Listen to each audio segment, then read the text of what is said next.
Victoria Jennings stared at the text message from her best friend with a mixture of disbelief and panic, realizing she had exactly 3 hours to find a fake boyfriend for the wedding of the year, or admit to everyone she knew that her Instagram perfect life was nothing but carefully curated fiction. The wedding invitation sat propped against her coffee mug, embossed gold lettering mocking her single status.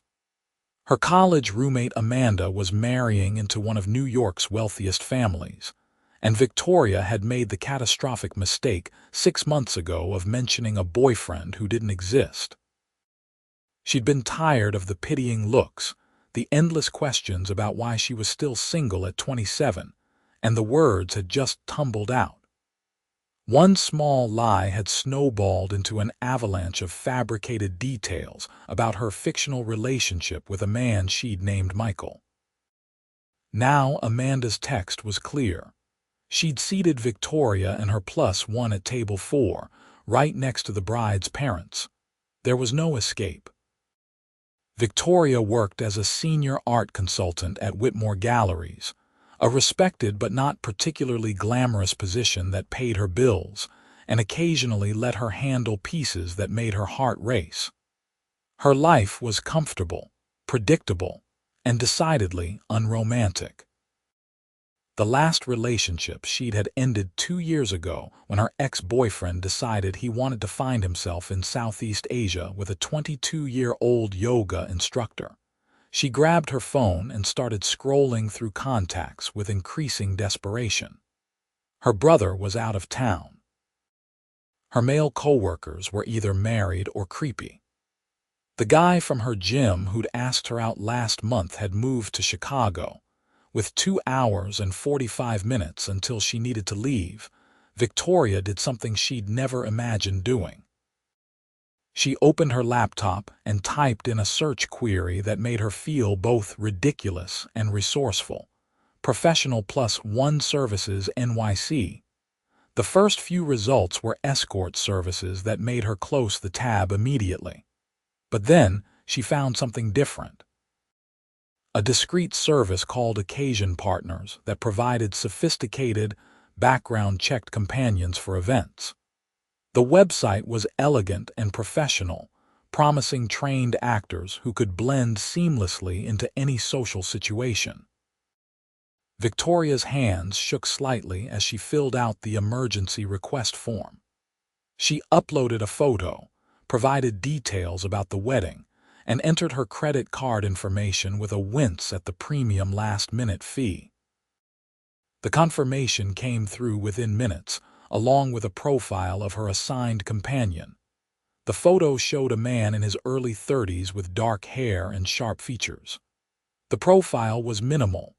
Pierce Ingram, experienced with high society events, excellent conversationalist, adaptable. There was a phone number and instructions to meet him at the address she'd provided 45 minutes before the event. Victoria spent the next hour getting ready with meticulous care. She'd chosen a deep emerald dress that hugged her curves before flowing to mid-calf, paired with simple gold jewelry and strappy heels. Her auburn hair fell in loose waves past her shoulders, and she'd done her makeup with extra attention to make sure she looked confident and happy, like someone whose life was exactly as perfect as her social media suggested. The doorbell rang at precisely the agreed time. Victoria took a deep breath, checked her reflection one more time, and opened the door. The man standing in her hallway was significantly more attractive than his photo had suggested. He wore a perfectly tailored charcoal suit that emphasized broad shoulders and a lean frame. His dark hair was styled with casual precision, and his eyes were a striking shade of blue-gray that seemed to assess her in one swift, comprehensive glance. Victoria. His voice was deep and smooth with a hint of warmth that immediately put her at ease. Yes, Pierce. She stepped back to let him in, suddenly aware of how intimate it felt to have this stranger in her apartment. That's me. He extended his hand, and when she took it, his grip was firm and warm. "I read through your notes. We met at a charity gala 3 months ago. I work in private equity investment, and I'm passionate about contemporary art, which is how we connected." "Is there anything else I should know?" Victoria blinked, impressed by his directness. "I may have told a few people you went to Columbia for business school." "Class of 2019, he said without missing a beat. "What about your friends and family? Anyone I need to watch out for? Amanda, the bride, will definitely try to talk to you. She's friendly but observant." "And probably her mother, Catherine. She's on about 6 charity boards and loves to network." Pierce nodded, his expression thoughtful.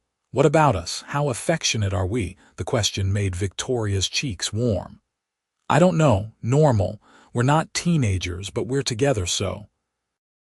"Hand holding my hand on your lower back, that kind of thing," he clarified. "I want to make sure you're comfortable." The fact that he was asking made Victoria relax slightly.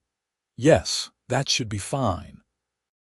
They worked out a few more details during the car ride to the venue, a historic estate in Westchester with manicured gardens and sweeping views of the Hudson River. Pierce was easy to talk to, asking intelligent questions and absorbing information quickly.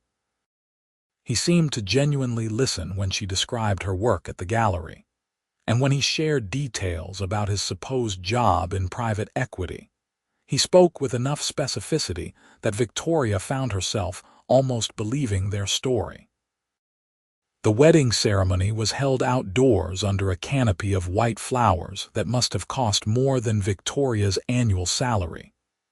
She and Pierce sat together in the 4th row, and when he reached over to take her hand during the vows, the gesture felt surprisingly natural. His thumb traced small circles on her palm, and Victoria found herself distracted by the simple touch, by the warmth of his skin, and the solid presence beside her. After the ceremony, cocktail hour unfolded on the terrace overlooking the gardens. Pierce stayed close, his hand resting lightly on her lower back as they navigated through the crowd. He was good at this, Victoria realized. He made small talk effortlessly, laughed at the right moments, and managed to make her feel like she was the only person in the room whenever she spoke. "Victoria, oh my God, you look amazing."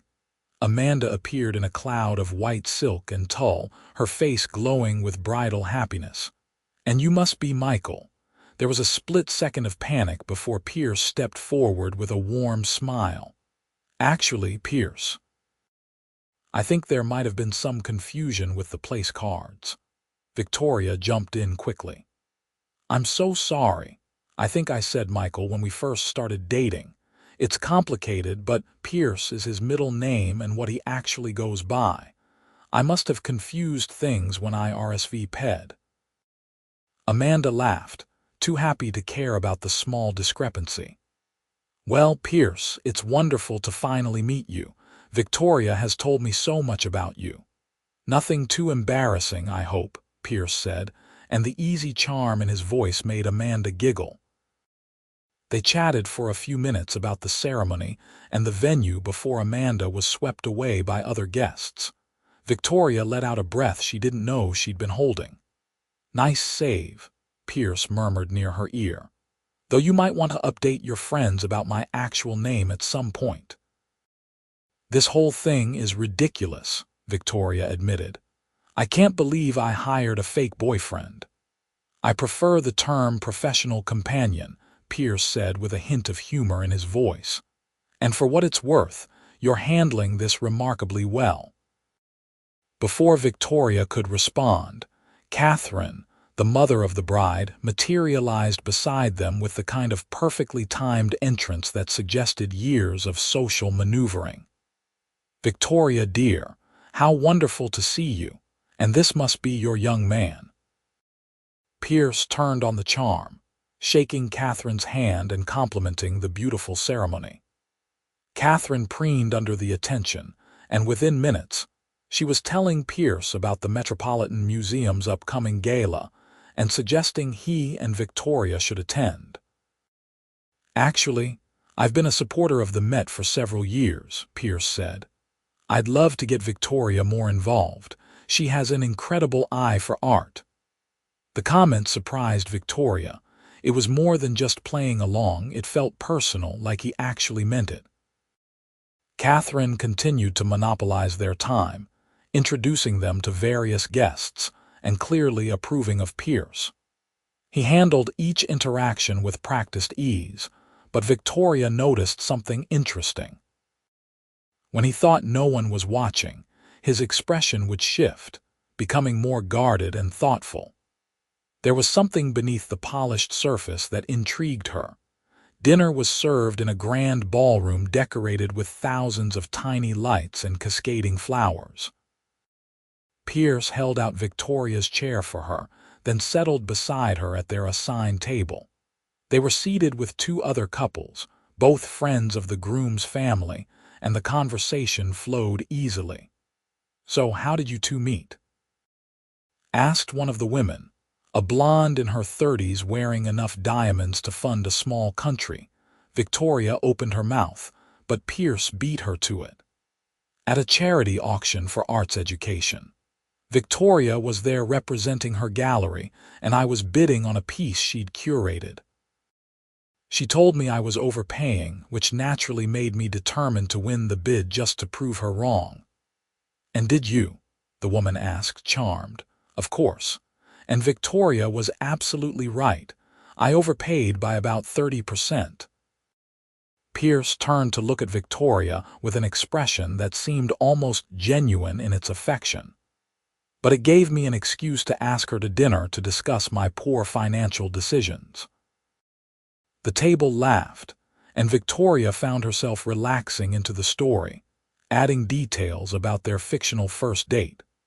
The lies came easier with Pierce beside her, and she was startled by how much she was enjoying herself. He was funny and attentive, making sure her wine glass stayed filled and leaning in to whisper observations that made her laugh. During the salad course, his hand found hers under the table. It was a simple gesture, the kind couples made without thinking, but it sent a jolt of awareness through Victoria. She glanced at him, but he was engaged in conversation with the man to his left, discussing market trends with the kind of knowledge that seemed oddly specific for someone just playing a role. The speeches began during the main course. The best man told embarrassing stories about the groom, the maid of honor cried through her entire speech, and Amanda's father gave a touching toast about love and partnership that made Victoria's chest ache with unexpected longing. Pierce leaned close, his breath warm against her ear. "You all right?" "Fine," she whispered back, just wondering what it would be like to have something real.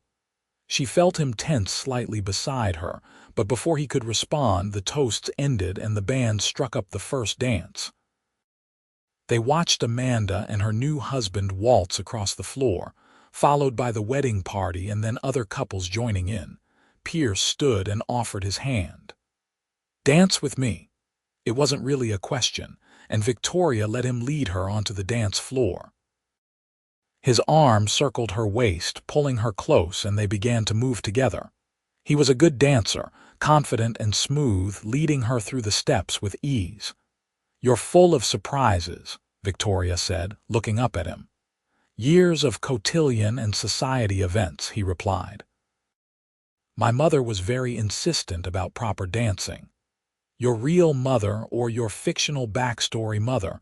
Something flickered across his face. "Real one, actually. Some truths are easier than lies." Before Victoria could process that comment, another couple bumped into them, and Pierce pulled her closer to avoid collision.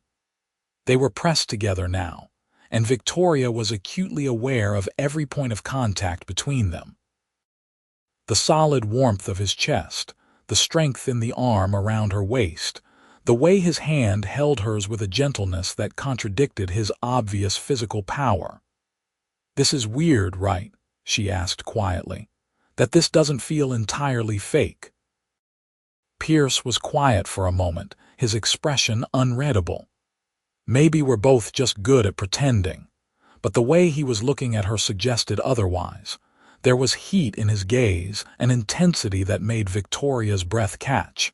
This wasn't part of the act.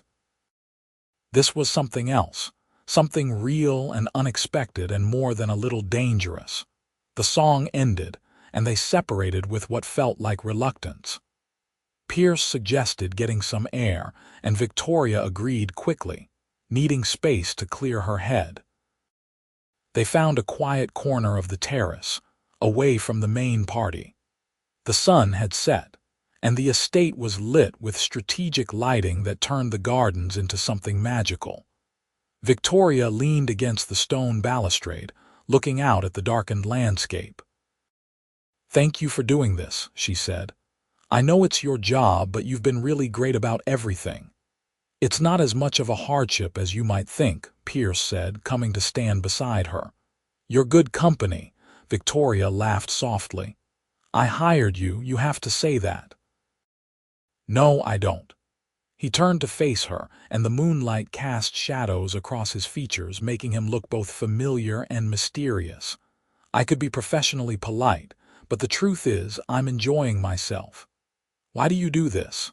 The question came out before Victoria could stop herself. "The fake date thing, you seem I don't know, too real for it." Pierce was quiet for a long moment. "Would you believe me if I said I was doing research?" "Research for what? That's complicated." He ran a hand through his hair, messing up the perfect styling. "The truth is, I'm not really a professional companion. I mean, I am today because I showed up and I'm taking your money, but this is my first time doing this." Victoria's heart sank. "What, you're not from Occasion Partners?" "No, I am, technically. I contacted them yesterday and asked if I could shadow someone, learn how the business works. They said they were understaffed for a last-minute emergency request, and if I passed their background check, I could take the job with supervision afterward." He looked almost embarrassed. "I'm writing a book about the hidden service industries in New York. When I heard about Professional Plus One services, it seemed like something worth exploring." "So you're a writer?" Victoria tried to process this information. "Is Pierce Ingram even your real name?" "It is. And I'm not really a writer. I'm a publisher. I own Ingram House Publishing." The name hit Victoria like a physical blow. Ingram House was one of the most prestigious independent publishers in the country. They specialized in literary fiction and serious nonfiction, the kind of books that won awards and shaped cultural conversations. "You own a publishing company and you're moonlighting as a fake boyfriend for research." Victoria couldn't decide whether to laugh or be angry. "I know it sounds insane, but I've spent the last 10 years building the company from the ground up, and somewhere along the way, I lost touch with actual human experiences. I sit in boardrooms and read manuscripts and make financial decisions. I wanted to do something real, even if it started as something fake." He met her eyes. "I didn't expect to actually like you." Victoria's mind was reeling. "So everything you said tonight was a lie?" "No, that's the strange part. Almost everything I told people was true. I did go to Columbia for business school. I do support the Met. I actually did overbid on a piece at a charity auction last year, though that's where the similarities to our story end." He stepped closer. "And when I said I was enjoying your company, that was completely honest." "I don't know what to say." Victoria wrapped her arms around herself, suddenly cold despite the warm evening.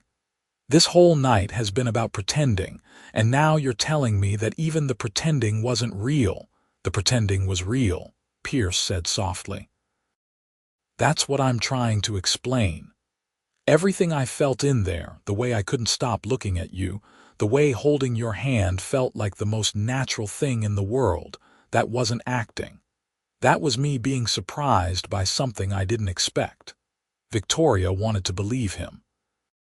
The logical part of her brain said she should be angry, that this was a violation of trust, that she'd hired someone to play a role and instead got someone conducting a social experiment. But the rest of her was caught on his words, on the sincerity in his voice and the way he was looking at her like she mattered. "What happens now?" she asked. "We can go back inside, finish out the evening, and I'll take you home. Tomorrow, I'll make sure you get a full refund from Occasion Partners." Pierce moved closer, close enough that Victoria could see the flecks of darker blue in his eyes. "Or we can acknowledge that something unexpected happened here and see where it goes." "You're asking me on a real date after pretending to be my fake boyfriend." Victoria couldn't help the small laugh that escaped. "I know the sequence is backward, but yes, that's exactly what I'm doing." Before Victoria could respond, Amanda's voice called out from the doorway. "There you are. We're about to cut the cake. You don't want to miss it." They returned to the ballroom, and the rest of the evening passed in a blur of cake and dancing and champagne toasts. Pierce stayed close, but something had shifted between them. The touches felt more real now, weighted with possibility. When they danced again during a slow song near the end of the night, Victoria let herself relax against him, breathing in the scent of his cologne and feeling the steady beat of his heart beneath her cheek. "This is either the best decision I've ever made or the worst," she murmured. "The fake boyfriend or potentially agreeing to see me again. Both." She felt his chest move with quiet laughter. "For what it's worth, I think we should find out." They left the wedding as the party was winding down.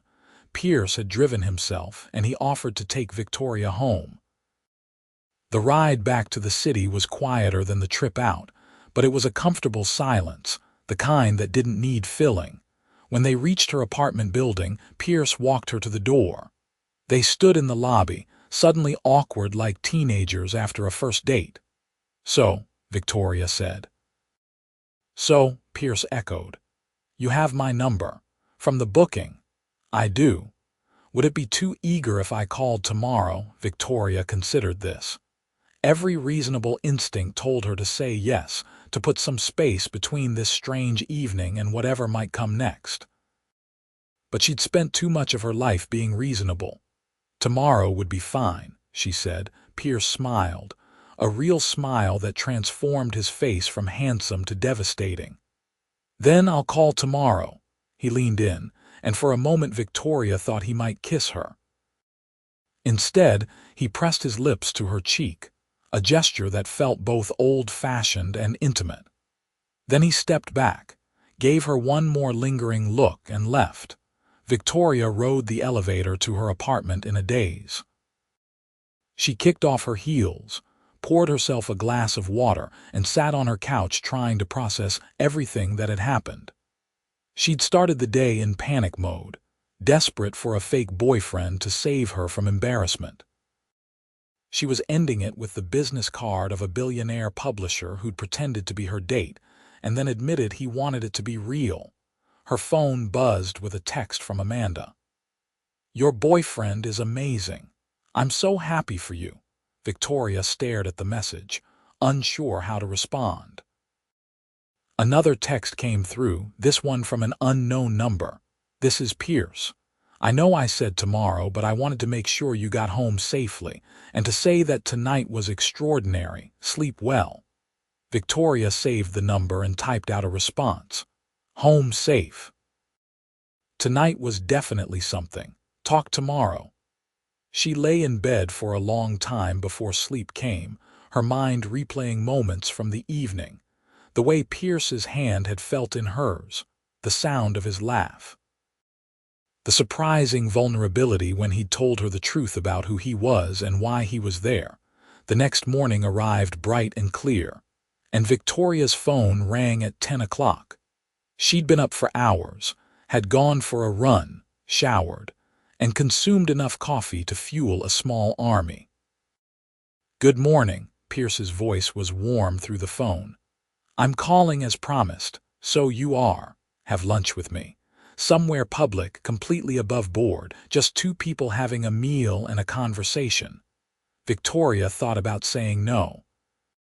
She thought about all the reasons this was complicated and strange and potentially disastrous. Then she thought about how she'd felt dancing with him, and how his smile had made something in her chest loosen and expand. "Okay," she said. "Lunch." They met at a small Italian restaurant in the West Village, the kind of place with checked tablecloths and family photos on the walls. Pierce was already there when Victoria arrived, standing when she approached the table and pulling out her chair. In daylight, without the pressure of the fake relationship, Victoria could look at him properly. He wore jeans and a navy button-down with the sleeves rolled up, somehow managing to look both casual and put together. His hair was slightly less perfect than the night before, and there was a warmth in his expression that made her stomach flutter. "I wasn't sure you'd actually come," he admitted once they'd both ordered. "I almost didn't. This is weird, right? We did everything backward." "Completely weird," Pierce agreed, "but not necessarily bad." They talked through the meal, and Victoria was surprised by how easy it was. Pierce told her about growing up in Boston, the son of old money who'd been expected to go into law or finance. Instead, he'd fallen in love with books and storytelling, and had used his trust fund to start his publishing house at 25. "My parents were horrified," he said with a wry smile. "Publishing is a dying industry," they said. "I'd lose everything, but I believed in it. Still do." "And the research for your book?" Victoria asked. "That's newer. I've been thinking about how much of modern life happens through invisible services. People who pretend to be your friend for hire, professional organizers who know all your secrets, personal shoppers who understand your taste better than you do. I wanted to experience it firsthand rather than just interviewing people." He paused. "Though I'm starting to think the book might need a different angle now." "Why?" "Because I got distracted by someone real in the middle of researching the fake." Victoria felt heat rise in her cheeks. "You're very smooth for someone who claims to spend all his time in boardrooms." "I'm really not. Ask anyone who knows me. I'm terrible at small talk, I forget social obligations, and I once missed my own birthday party because I was reading a manuscript." Pierce reached across the table, his fingers brushing hers. "But you make it easy. You make me want to try." They lingered over coffee, then walked through Washington Square Park as the afternoon stretched on. Pierce asked about her work, and Victoria found herself telling him about her dreams of curating her own exhibition someday, of bringing contemporary artists to wider audiences. "Why haven't you?" he asked. "Money, mostly, and opportunity. The art world is competitive, and I've been playing it safe."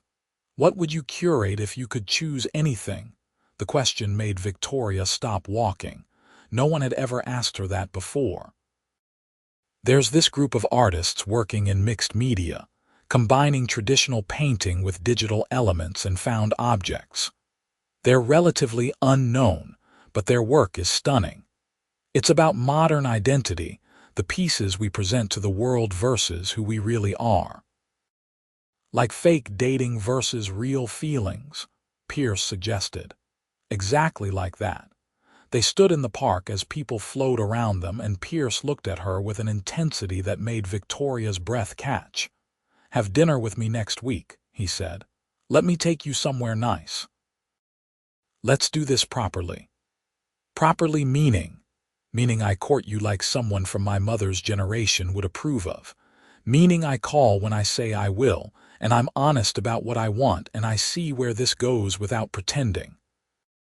Victoria thought about her perfectly curated Instagram life, about all the small lies and carefully constructed images.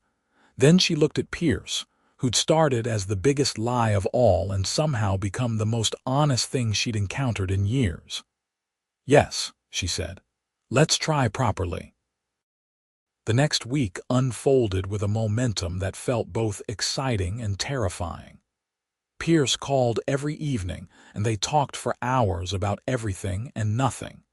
He sent her a first-edition copy of her favorite novel with a note that simply said, "Thought you should have this." Victoria found herself thinking about him at odd moments, smiling at her phone when his texts came through, counting down the hours until their dinner. He took her to a restaurant with a Michelin star and a waiting list that stretched months. The food was exquisite, but Victoria barely tasted it, too focused on the man across from her.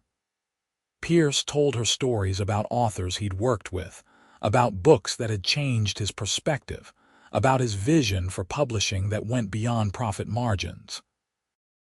"I want to find stories that matter," he said. "Books that challenge people, that make them think and feel and see the world differently." "That's idealistic," Victoria observed. "Is that a problem?" "No, it's refreshing." She set down her fork. "Everyone in my world is so focused on what sells, what's trendy, what collectors want. Sometimes I forget that art is supposed to be about more than that." After dinner, they walked along the High Line, the elevated park offering views of the city lights. Pierce took her hand, and the gesture felt monumental in its simplicity. "I need to tell you something," he said. "That night at the wedding, I wasn't completely honest about why I was doing the research." Victoria's stomach dropped. "What do you mean?" "The book is real, and everything I said about wanting to experience these services firsthand was true, but there was another reason." He stopped walking, turning to face her. "I've spent the last 10 years building my company. I've been successful by any measurable standard. But somewhere along the way, I realized I'd stopped actually living. I have business associates and professional relationships, but I don't have friends. I don't have anyone I can be honest with about the fact that sometimes success feels like the loneliest thing in the world." The vulnerability in his voice made Victoria's chest ache. "So you signed up to be a fake boyfriend?" "I signed up to remember what it felt like to connect with someone, even if it was artificial. I thought maybe if I could fake it well enough, I'd remember how to do it for real." He lifted his hand to her face, his thumb tracing her cheekbone. "And then you opened your door, and you were nervous and beautiful and so genuinely kind, and I realized I didn't want to fake anything with you." Victoria leaned into his touch. "I'm scared," she admitted. "This happened so fast, and it started with lies, and what if we're just caught up in the fantasy of it?" "Then we'll figure that out together," Pierce said. "But Victoria, I haven't felt this alive in years. I don't want to walk away because the circumstances were unusual. What do you want?" Something real." He kissed her then, soft and searching, and Victoria felt something inside her shift and settle. When they broke apart, she was breathless. "Okay," she whispered. "Something real." The next few weeks were a revelation. Pierce integrated into Victoria's life with surprising ease. He met her for coffee before work, sent flowers to the gallery with notes that made her coworkers tease her mercilessly, and showed up at her apartment with takeout and a willingness to listen to her talk about her day. Victoria met him at his office one afternoon and was struck by the space he'd created. Ingram House Publishing occupied 2 floors of a converted warehouse in Brooklyn, with exposed brick walls lined with bookshelves and large windows flooding the space with natural light. Employees worked at desks arranged in open clusters, and there was an energy to the place that spoke of passion and purpose. "This is incredible," Victoria said, watching Pierce interact with his staff. He knew everyone by name, asked about their projects, and clearly inspired loyalty and respect. "It's my favorite place in the world," he admitted. "Well, it was until I met you." The cheesy line should have made Victoria roll her eyes, but instead she found herself grinning like an idiot. They fell into a rhythm that felt natural and right. Pierce came to gallery events, offering thoughtful observations about the art and charming Victoria's boss. Victoria attended a book launch for one of Ingram House's authors, watching Pierce give a speech about the power of storytelling that gave her chills. But it wasn't all perfect. There were moments when Victoria caught Pierce staring at nothing with a distant expression, and she sensed depths to him she hadn't yet reached. There were times when he seemed to pull back, as if afraid of getting too close. 2 months into their relationship, things came to a head.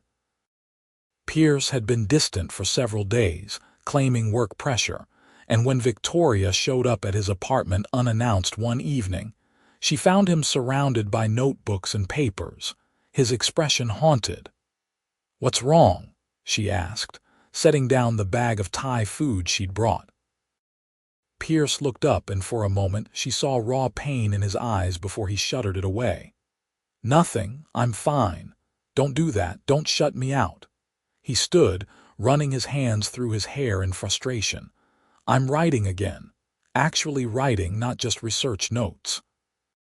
And it's bringing up things I'd rather not think about." "What things?" Pierce was quiet for so long Victoria thought he might not answer. Then he said, "Did I ever tell you why I really started the publishing company? You said you loved books." "That's true, but there was more to it." He moved to the window, looking out at the Brooklyn skyline. "When I was 23, my younger sister died. She was 20, brilliant, and wanted to be a writer. She had notebooks full of stories, ideas, observations about the world. After she died, I found them all, and they were extraordinary. But she'd never let anyone read them when she was alive because she was afraid they weren't good enough." Victoria's throat tightened. "Pierce, I'm so sorry. I started the company to give voice to stories that might otherwise go unheard. To publish the writers who were too scared or too unknown or too different for the mainstream." He turned back to her. "But I've realized lately that I've been hiding behind the business. I champion other people's stories, but I don't live my own. That's what the research was really about. I wanted to figure out how to start actually participating in life again." Victoria crossed the room and wrapped her arms around him. He held her tightly, and she felt the tension in his body slowly release. "You don't have to do it alone," she said. "Whatever you're figuring out, I'm here." "I know, that's what scares me." He pulled back to look at her. "Everyone I've ever loved I've lost. My sister. My father died 5 years ago. Even relationships I've tried to build have fallen apart because I couldn't let anyone really in." "So let me in now," Victoria said. "Stop protecting yourself and just let me in." Something broke open in Pierce's expression. He kissed her with a desperation that took her breath away, and Victoria responded with equal intensity. They moved to the couch, then eventually to his bedroom, and when they made love, it felt like more than physical intimacy. It felt like Pierce was finally trusting her with all of himself, the broken and beautiful parts he kept hidden. Afterward, lying tangled together in the dark, Pierce told her about his sister, about how she'd made him laugh, about her terrible jokes and her brilliant mind, about how her death had gutted him in ways he still hadn't fully processed. "She would have liked you," he said softly. "She would have appreciated how you see the world, how you find beauty in unexpected places." "I wish I could have met her," Victoria said. "Me too." They stayed awake talking until sunrise, and when Victoria finally fell asleep in Pierce's arms, she felt like they'd crossed some invisible threshold. This wasn't just dating anymore. This was partnership, intimacy, trust. The next morning, Pierce made her breakfast while she wore one of his shirts and sat on the counter, and everything felt right in a way Victoria had never experienced before. "Move in with me," Pierce said suddenly. Victoria nearly dropped her coffee. "What? I know it's fast. I know we've only been together for 2 months, but I don't want to waste time being careful when I know what I want." He set down the spatula and moved to stand in front of her. I want to wake up next to you every morning. I want to hear about your day before you've had time to edit it into a neat summary. I want everything with you. Victoria's heart was racing. That's insane. Probably. Is that a no? She thought about her carefully maintained life, about the apartment she decorated to look perfect for Instagram, about all the ways she kept herself protected and separate. Then she thought about the last 2 months, about how Pierce had challenged her to be more honest, more present, more herself. It's a yes, she said, but I get to bring my furniture. Pierce laughed, the sound full of relief and joy, and pulled her into a kiss that tasted like coffee and promise. Moving in together was chaotic and wonderful.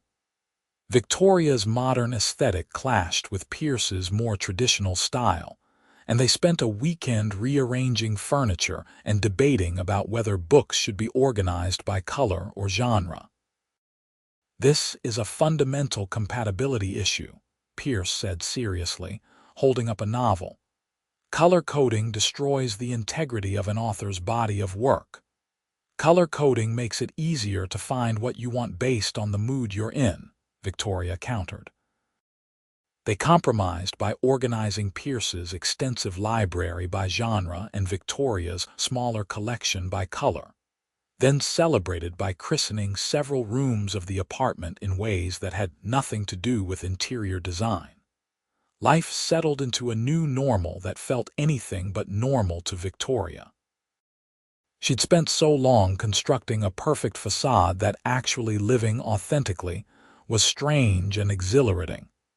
Pierce encouraged her to pursue the exhibition she'd dreamed about, even offering to use his connections to help secure a space.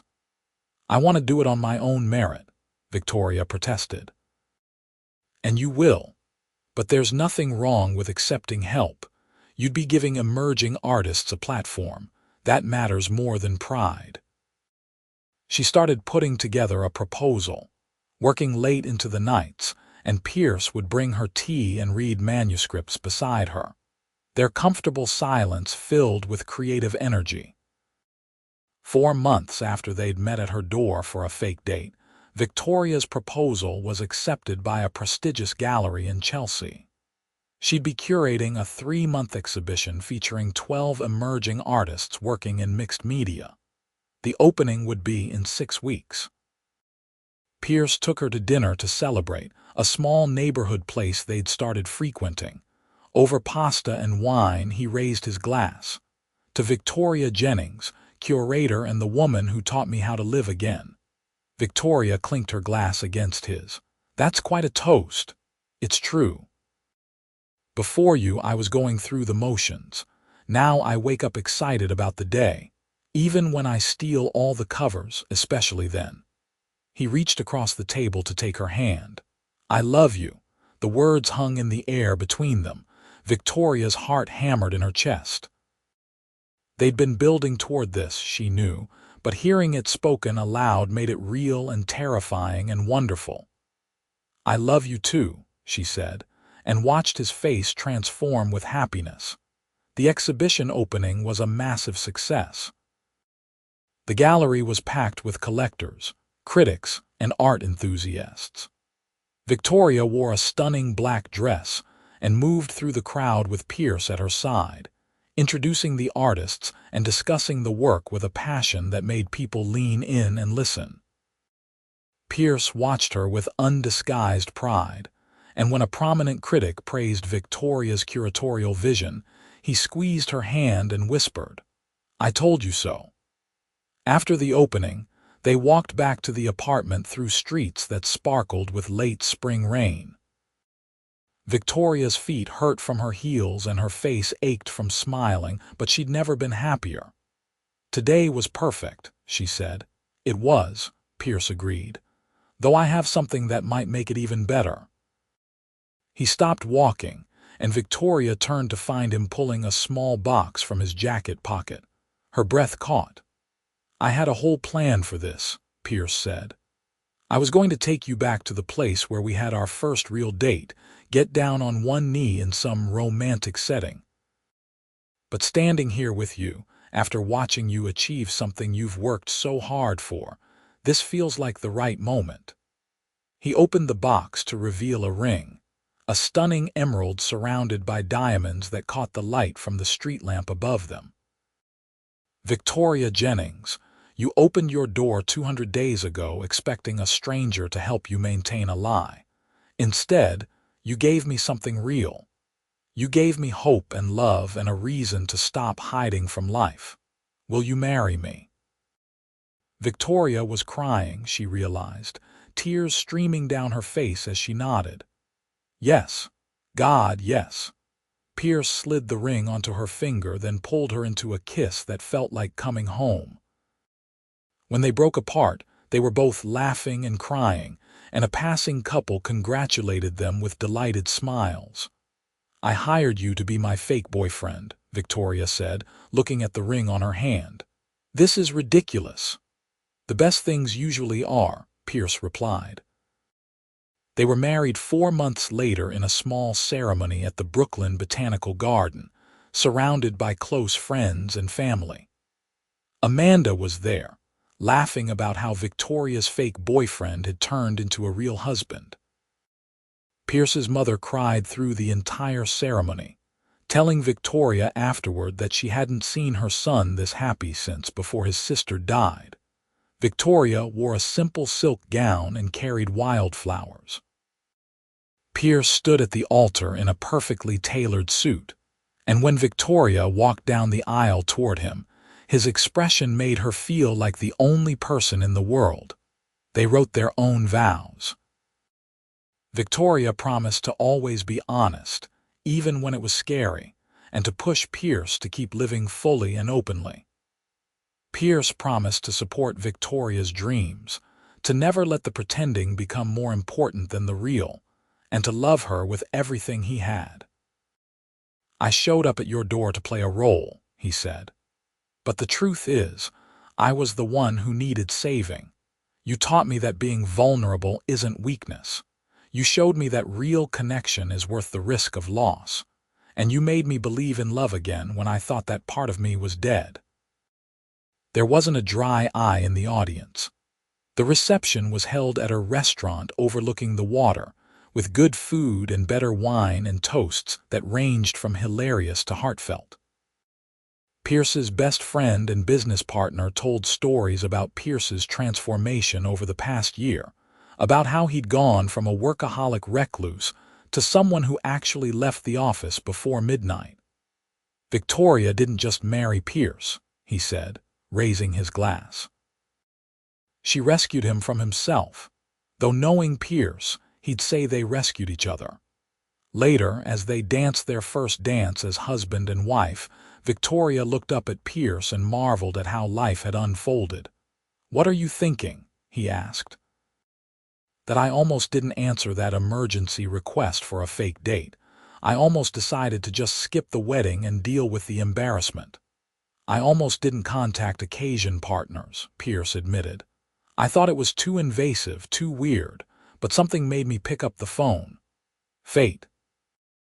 Victoria suggested, "I don't know if I believe in fate, but I believe in serendipity. I believe in showing up and being open to possibility." He spun her gently. "I believe in you." They honeymooned in Italy, spending 2 weeks wandering through museums and eating too much pasta, and making love in hotel rooms with views of ancient cities. Pierce worked on his book, which had evolved into a memoir about grief, isolation, and finding connection in unexpected places. Victoria planned her next exhibition and took thousands of photos, documenting their journey together. One evening in Rome, sitting at a cafe as the sun set over the Tiber, Victoria looked at her husband and felt a wave of gratitude so intense it was almost overwhelming. "What?" Pierce asked, noticing her expression. "Just thinking about how weird life is. How I was so embarrassed about being single that I hired a fake boyfriend, and now I'm married to you." "Best business decision you ever made," Pierce said with a grin. "Actually, I'm pretty sure I got a refund. True, so really I'm the bargain of the century, a free husband. Victoria threw her napkin at him, laughing. You're impossible, and you love me anyway. I really do. They returned to New York to their life together, and it was better than any fantasy Victoria had ever constructed for social media. Pierce's book was published to critical acclaim, with reviewers praising its honesty and emotional depth. Victoria's career flourished as she curated increasingly prominent exhibitions, building a reputation as someone who could spot emerging talent. A year after their wedding, Victoria discovered she was pregnant. They talked about children in abstract terms, but the reality was both thrilling and terrifying. Pierce was ecstatic, immediately buying a ridiculous number of baby books and starting to baby-proof the apartment months before it was necessary. You do realize the baby won't be mobile for a while, Victoria said, watching him install cabinet locks. I want to be prepared, Pierce said seriously. Their daughter was born on a snowy February morning, arriving 3 weeks early and in a hurry. Pierce held Victoria's hand through the entire labor, and when they placed the tiny, squalling baby in Victoria's arms, he cried harder than she did. They named her Alina, after Pierce's sister. Holding his daughter for the first time, Pierce looked at Victoria with an expression of such profound love and gratitude that she felt it in her bones. "Thank you," he whispered, "for all of it. For saying yes to that first date, for taking a chance on something that started as a lie, for giving me this." "You gave me this too," Victoria said. "You gave me permission to stop performing and just be myself." Alina grew into a bright, curious toddler with Pierce's eyes and Victoria's determination. They balanced careers and parenting with varying degrees of success, relying on each other and building a life that was messy and real and deeply happy. On their 3rd anniversary, Pierce surprised Victoria with a gift. It was a bound manuscript, beautifully printed and designed. "What's this?" she asked. "Read the dedication." Victoria opened to the first page and read, "For Victoria, who taught me that the best stories start with saying yes to the unexpected, and for Alina, who is the happy ending I never knew I was waiting for." The manuscript was titled The Pretend and the Real, a memoir of unexpected love. "You wrote about us," Victoria said, flipping through pages. "I wrote about what you gave me, the courage to be vulnerable, to take risks, to believe in love even when it seemed impossible."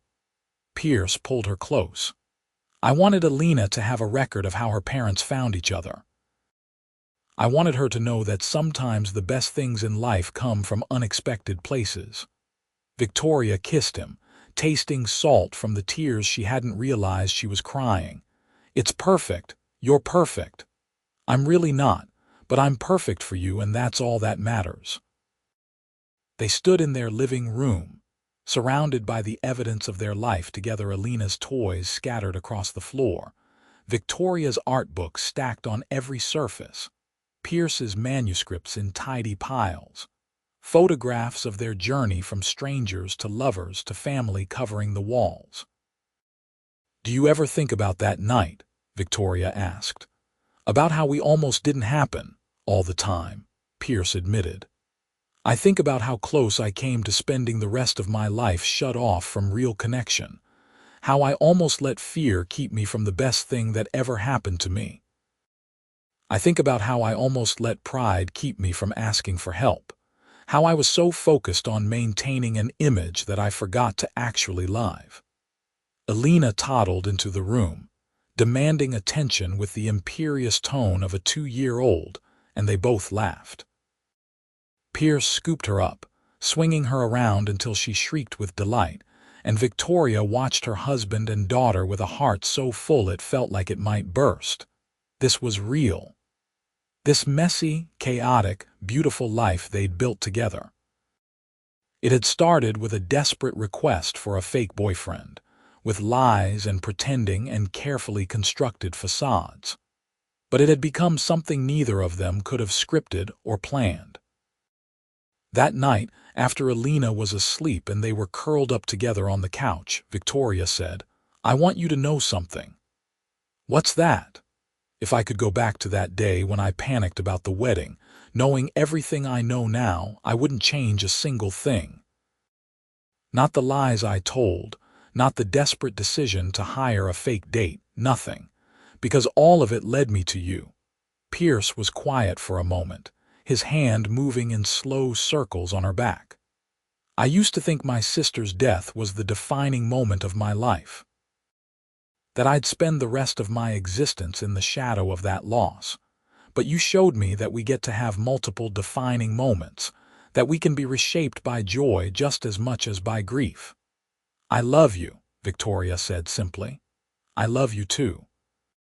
Though I think at this point, love doesn't quite cover it. You're my best friend, my partner, the mother of my child, the person I want to tell everything to." "That's a lot of pressure," Victoria teased. "You can handle it." And she could. They both could.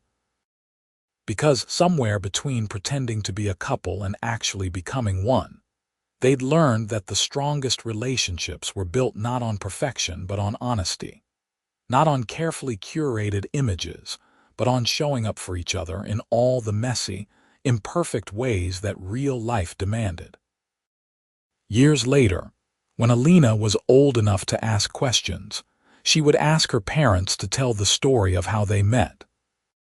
And Pierce and Victoria would exchange a look, then begin the tale of a woman who hired a fake boyfriend for a wedding and a man who showed up to research human connection, and how both of them found something far more valuable than they'd been looking for.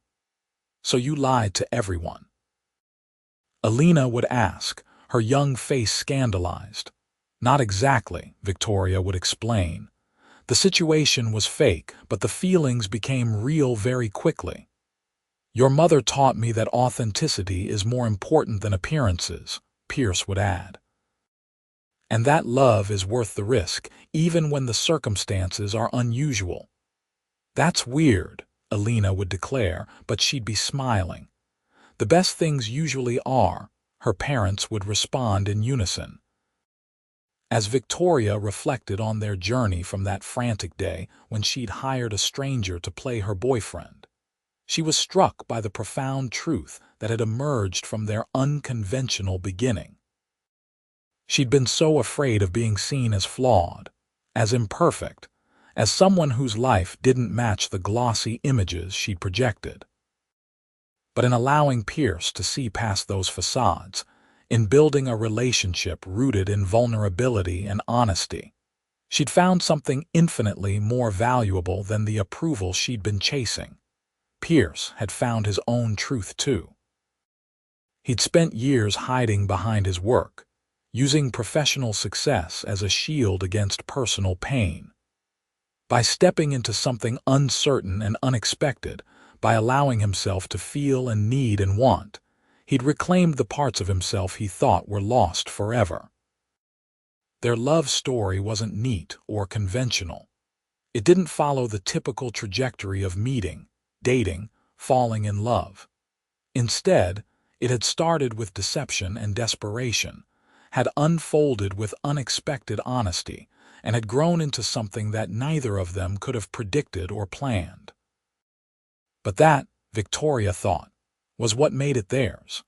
Not the perfect story she might have crafted for Instagram, but the real, complicated, beautiful truth of two people who'd stumbled into each other's lives at exactly the right moment and had the courage to see where the journey would lead. On their 10th anniversary, Pierce arranged for them to return to the estate where they'd had their first fake date. The venue had been transformed for their private dinner, with the same terrace where they'd first acknowledged their real feelings decorated with candles and flowers. "This is incredibly romantic," Victoria said, looking out at the familiar view. "I wanted to come full circle," Pierce explained, "to honor where we started and celebrate how far we've come." They danced under the stars, just as they had a decade earlier, but everything was different now. The uncertainty had been replaced with deep knowledge of each other. The tentative attraction had grown into enduring love. The pretend had become profoundly, beautifully real. "You remember what you said to me that night?" Victoria asked. "Right here on this terrace." "I said a lot of things. You said that maybe we were both good at pretending, but you were wrong." Victoria looked up at him. "We were never pretending. From the moment you walked into my apartment, something real started. We just didn't recognize it yet." Pierce pulled her closer, his expression tender. "You're right. I think I knew the moment I saw you that this was going to be different, that you were going to change everything. Good different, the best different." They stayed at the estate that night, in the same room where they'd once returned flushed and confused from a fake date. Now they were husband and wife, parents, partners in every sense of the word. They made love slowly and sweetly, a celebration of all they'd built together. Afterward, lying in the darkness with Victoria's head on his chest, Pierce said, "I finished the new book." "The novel?" "Yes. I sent it to my editor today."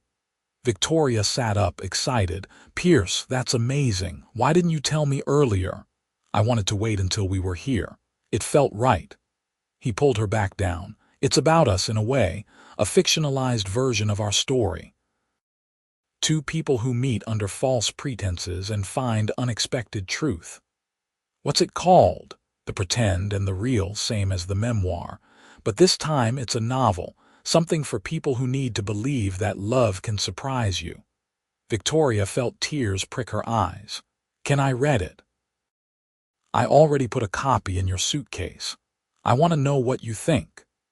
She spent the next day reading while Pierce explored the gardens, and when she finished, she found him sitting by the fountain where they'd taken photos at Amanda's wedding a lifetime ago. "It's beautiful," she said, sitting beside him. "Sad and hopeful and real. Did I get us right?" "You got the heart of us right. The rest is details." She leaned her head on his shoulder. "Thank you for writing it, for sharing our story even in fictional form. Thank you for giving me a story worth telling." They raised their daughter in an atmosphere of love and creativity, showing her through example what it meant to be authentic, to pursue your passions, to build a life based on genuine connection rather than superficial appearances. Alina grew up watching her parents work and laugh and support each other, and she understood from an early age that real love was something you chose every day, not something that just happened and stayed frozen in perfection. When Alina was 8, Victoria curated her most ambitious exhibition yet, a retrospective of contemporary artists who challenged conventional notions of beauty and truth.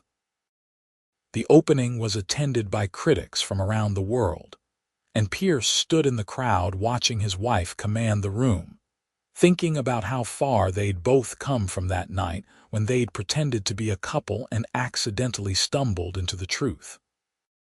Alina stood beside him, looking around with wide eyes. "Mommy's really good at her job," she observed. "She is," Pierce agreed. "She's good at seeing what's real beneath the surface, whether it's art or people." "Is that why you fell in love with her?" Pierce considered the question. "I fell in love with her because she gave me permission to be myself, and because she was brave enough to take a chance on something unusual." "You mean the fake boyfriend thing?" "I mean the willingness to see past the circumstances to what was actually happening between us." Alina was quiet for a moment, then said, "When I grow up, I want to find someone like that, someone who sees me." "You will," Pierce assured her. "Just make sure you're brave enough to see them back." That night, after the successful opening, Victoria and Pierce walked home through the city they'd made their own. Hand in hand, they navigated the familiar streets, stopping occasionally to look in shop windows or pause at a particularly beautiful view. "Happy?" Pierce asked. "Extraordinarily," Victoria said. "Though I never imagined this life, never imagined you." What did you imagine? Victoria thought back to the woman she'd been a decade earlier, so focused on appearances, so afraid of being seen as anything less than perfect.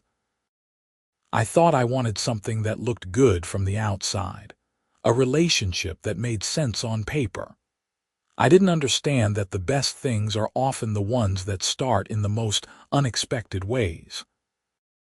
Like hiring a fake boyfriend who turned out to be researching human connection and fell in love with you instead. Exactly like that. Victoria stopped walking, turning to face Pierce under a streetlight. I want you to know something. If I could live 1,000 lives, I'd choose this one every time. Even with all the unusual circumstances, even with the lies we started with, because they led us to the truth. Pierce cupped her face in his hands, his touch gentle and sure. I spent so many years afraid to really live, afraid to let anyone see the parts of me that weren't polished and successful. You didn't just save me from loneliness. You showed me how to be whole. They kissed there on the sidewalk, two people who'd found each other in the most improbable way and built something that would last a lifetime. When they finally pulled apart, they were both smiling. "Come on," Victoria said, taking his hand again. "Let's go home. Home." The word meant something different now than it had 10 years ago. It wasn't just a place but a feeling, a state of being that existed wherever they were together. They'd created it through honesty and vulnerability, through showing up for each other even when it was hard, through choosing love every single day. As they walked the final blocks to their apartment, where Alina waited with the babysitter, and their life together continued to unfold in all its messy, beautiful reality, Victoria thought about the girl she'd been. The one who'd been so desperate to maintain an illusion that she'd hired a stranger to play her boyfriend. She wouldn't judge that girl harshly now.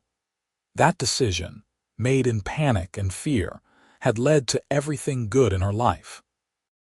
It had taught her that sometimes the things we're most ashamed of, the moments when we're most desperate and vulnerable, are the very moments that can transform everything. Pierce had been researching human connection, trying to understand how people navigate the space between pretending and authenticity. But they'd both learned that the line wasn't as clear as it seemed. Sometimes pretending was the first step toward truth. Sometimes playing a role gave you permission to become who you really were. Their love story wasn't about love at first sight or destiny, or any of the neat narratives people like to tell. It was about two people who showed up, who stayed curious, who had the courage to let something fake become real. And in the end, that made it the truest story of all. Years would pass, and they would face challenges and changes, as all couples do. There would be career setbacks and health scares, disagreements and difficult times.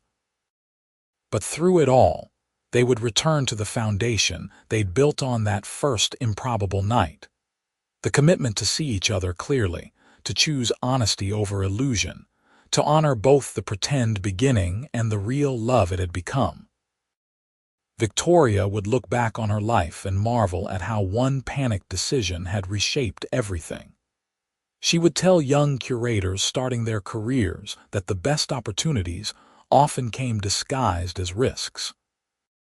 She would advise her daughter to stay open to unexpected connections, to people who challenged her assumptions and pushed her to be more authentically herself. Pierce would publish more books, each one exploring different facets of human experience, but his first memoir would remain his favorite because it was the story of how he'd learned to live again. He would tell aspiring writers that the best stories were the ones that scared you a little, that required vulnerability and truth. And together, they would build a legacy that went beyond professional success or social standing. They would create a family rooted in authenticity, a home filled with laughter and creativity and genuine connection. They would be living proof that love didn't have to look perfect from the outside to be real and lasting on the inside. On their 20th anniversary, they would return once more to that terrace where so much had changed. Their daughter would be grown, perhaps bringing her own partner to meet them. They would tell the story again, laughing at the absurdity of it all, marveling at how much had grown from such unlikely seeds. Would you do it again? Elena might ask. Knowing how it started, would you still take that risk? Victoria and Pierce would look at each other, communicating in the wordless way that couples who have spent decades together can manage. And then they would answer in unison. Every single time. Because that was the truth they'd learned together, the wisdom that had emerged from their unconventional beginning. That love wasn't about perfect circumstances or logical choices. It was about showing up, staying open, and having the courage to let something unexpected transform your life. Victoria had hired a fake boyfriend for one night, expecting nothing more than a convincing performance that would save her from embarrassment. Instead, she'd found a partner who saw her completely, who challenged her to be more than the carefully curated version of herself she'd been presenting to the world. Pierce had signed up for research, looking for insight into human behavior and the space between authenticity and performance. Instead, he'd found someone who made him want to stop observing life and start actually living it. Together, they'd built something neither could have imagined or planned. A love story that started with lies and became the truest thing either of them had ever known. A partnership that transformed them both, that made them braver and more honest and more fully themselves. And as they stood together on that terrace, 2 decades after their first fake date, they knew with absolute certainty that the pretend had become real in the most extraordinary way possible. Not because they'd planned it or deserved it or followed some perfect path, but because they'd had the courage to stay curious, to remain open, and to let love surprise them. That, in the end, was the real story. Not the unusual beginning or the dramatic moments, but the quiet daily choice to keep choosing each other, to keep building something authentic and lasting from the most improbable foundation. Victoria squeezed Pierce's hand, and he squeezed back, and in that simple gesture was everything they'd learned and built and become together. 2 people who'd met as strangers playing roles and had become partners in every sense of the word. The pretend had become real, more real than anything Victoria had ever carefully constructed or Pierce had ever successfully protected himself from. And standing there together, surrounded by the life they'd created, they were grateful for every unexpected turn that had brought them to this moment. This was love, messy and imperfect and built on the strangest foundation. But it was theirs, and it was real, and it was everything.